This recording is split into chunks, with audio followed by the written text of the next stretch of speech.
Единственото предимство на моето слово ще бъде кратко. Искам да кажа какво чувстваме ние, българските политически емигранти, които от повече от 40 години сме в чужбина. Емигранти след 90-та година има много, такива като нас бяха малко.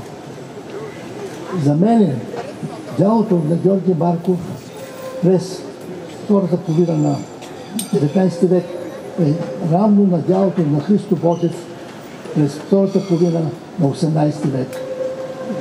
Така както Христо Ботев е творил в чужбина, така и Георги Марков твореше в чужбина. Така както Христо Ботев е писал срещу един тираничен режим, така и Георги Марков пише срещу един тираничен режим.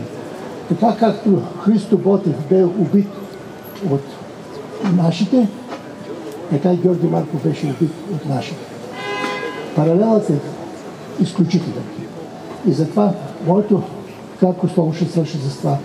Бих искал творчеството на Георги Марков, което, както казах, тук много по-красиво от мен останалите говорители, да бъде изучавано в училищата.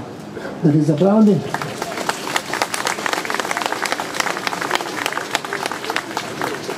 забравяме Георги Марков, така както няма да забравяме Христо Ботев.